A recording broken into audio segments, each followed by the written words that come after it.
ada kegiatan di kampus untuk apa ya, untuk lomba kebersihan, dan ada beberapa yang lain. Ya, pernah Pak, majikan saya punya patung kecil ya.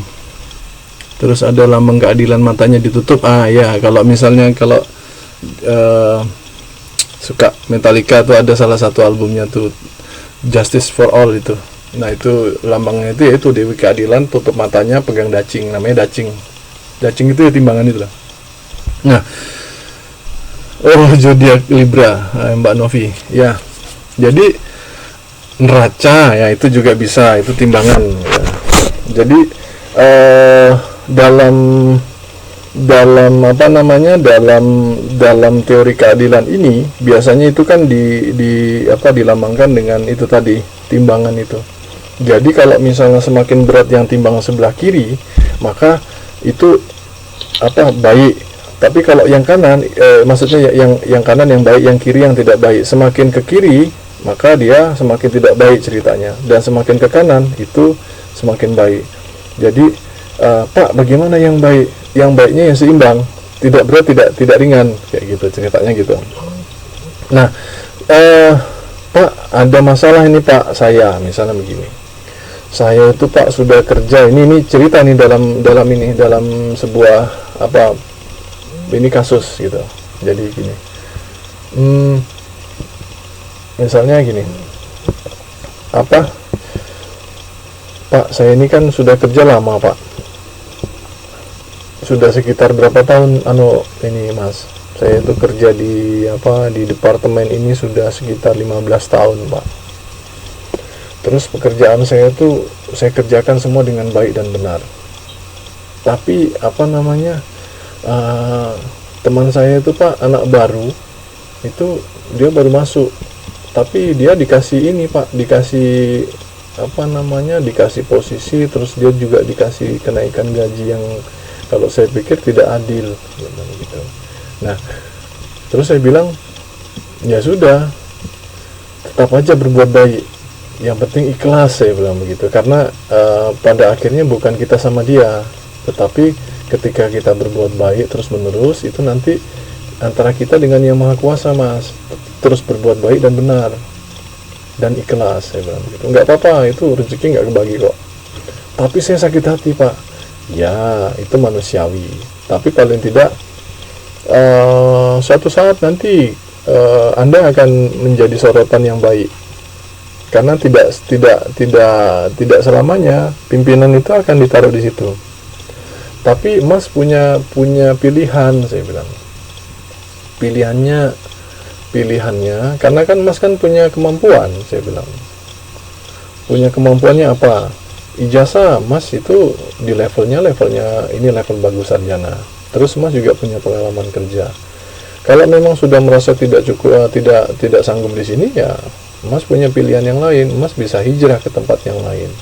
Banyak kok perusahaan-perusahaan besar itu, bahkan ada kasus di Indonesia, saya bilang, dalam ini yang masih baru itu ada manajer di tingkat bawah, dia masuk di antara menengah dan atas sudah. Nah, itu menjalankan sebuah perusahaan besar yang ada di Indonesia. Dia bagus ini. Kalau misalnya dia punya inisiasi, punya inovasi, terus bagaimana menjalankan roda perusahaan itu cukup baik. Nah, cuman ada yang di atasnya itu dapat bisikan dari orang-orang di sekelilingnya, di CEO-nya itu dibisikin, itu anak itu nggak bagus kerjanya. Nah, bisa saja nanti kalau misalnya dia diorbitin, kalau misalnya dia kerjanya bagus diorbitin, itu nanti bisa mengganggu jabatanmu, dia bilang begitu. Karena kan kalau di perusahaan besar kan di atasnya CEO kan nanti ada dewan-dewan yang lebih tinggi, yang nantinya bisa mempengaruhi seseorang itu ditempatkan di situ atau tidak. Nah, akhirnya CEO yang ada di perusahaan tersebut karena hasutan orang-orang yang ada di sekelilingnya tadi, dipecatlah dengan tidak wajar, dengan alasan yang tidak wajar. Jadi ya sudah, banyak yang menyayangkan atas dipecatnya ini yang apa namanya, yang manajer yang ini tadi, yang sudah punya prestasi baik. Memang dia punya prestasi baik. Ini ceritanya cerita nyata. Nah, selanjutnya setelah dipecat, ya nggak apa-apa, dia ya sudah dipecat dengan pesangon dan dengan apa namanya, dengan beberapa kewajiban perusahaan yang ini. Kalau sudah dipecat ya biasanya ada beberapa inilah, maksudnya diberhentikan, bukan dipecat, diberhentikan ya, mungkin karena apa gitu diberhentikan, ganti dengan yang lain. Nggak apa-apa, dia berhenti. Nah, ada perusahaan besar lain yang menjadi pesaingnya, karena memang waktu itu dia cukup ditakuti oleh perusahaan-perusahaan besar yang ada, yang sama dengan perusahaan yang ini, yang memecatnya ini. Jadi perusahaan itu ini ngelihat, oh itu orang itu ini apa namanya, dia sudah tidak di situ lagi. Jangan sebut nama Mbak Osniar. Nanti ceritanya ke lain gitu. Nah, jadi ini mau dilanjut apa enggak nih Mbak Osniar? Ya udahlah kalau gitu saya nggak lanjut deh. Tapi enggak, ini benar. Nih habis itu selanjutnya gini. Perusahaan lain itu melirik orang yang sudah dipecat tadi, terus diutuslah beberapa orang yang dianggap cukup yang punya kemampuan untuk melakukan lobby. Akhirnya yang bersangkutan ini mau dia untuk bergabung. Nah, selanjutnya ketika bergabung, nah ini kan menjadi ancaman besar bagi perusahaan yang sudah memberhentikan orang tersebut, karena dia memang punya kemampuan. Nah, alhasil ya sudah, dia sudah bergabung dengan perusahaan yang lain, dan perusahaan yang di tempatnya itu menjadi perusahaan yang cukup mempunyai daya saing yang luar biasa. Seperti itu. Ya, itu tadi. Jadi mungkin ada kesamaan ya Mbak Osniar dan teman-teman yang lain, itu ceritanya. Jadi kita mungkinnya dalam teori keadilan, di dalam teori keadilan tersebut, biasanya kalau orang sudah diperlakukan tidak adil dalam perusahaan, biasanya dia ada dua choice. Tiga. Yang pertama, dia diam. Tipikalnya diam, ya sudah nggak apa-apa. Saya sudah diperlakukan tidak adil, ya nggak apa-apa. Saya tetap kerja.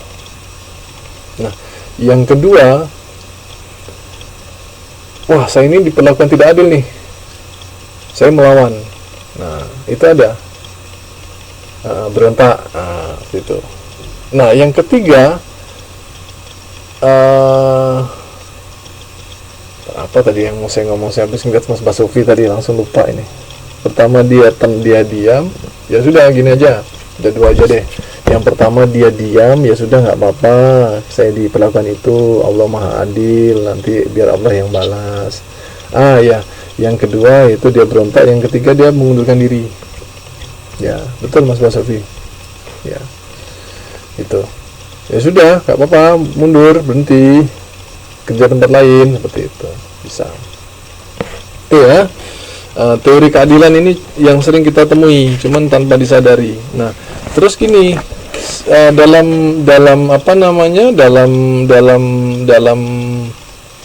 dalam teorinya itu berbunyi gini. Kalau misalnya nanti bikin tulisan, nanti ada teori gini. Jadi pengaruh motivasi terhadap peningkatan tenaga kerja, itu banyak yang sering ketemu. Pengaruh motivasi terhadap peningkatan kerja, pengaruh motivasi terhadap apa-apa gitu. Nah, secara teori itu bunyi gini. Semakin tinggi motivasi diberikan oleh perusahaan atau pimpinan, itu maka akan berpengaruh, diharapkan akan berpengaruh positif terhadap peningkatan kinerja dari karyawan. Teorinya ngomong gitu. Tetapi tidak semuanya teorinya itu mendukung. Bisa saja ada beberapa teori juga, ada beberapa penelitian itu menjadi gap teori dalam penelitian. Misalnya gini, semakin besar motivasi diberikan itu tidak akan meningkatkan kinerja. Bisa. Kenapa Pak? Misalnya gini, dikasih gaji besar, dikasih fasilitas bagus, itu kan masuk dalam include dalam motivasi dan lain sebagainya. Tapi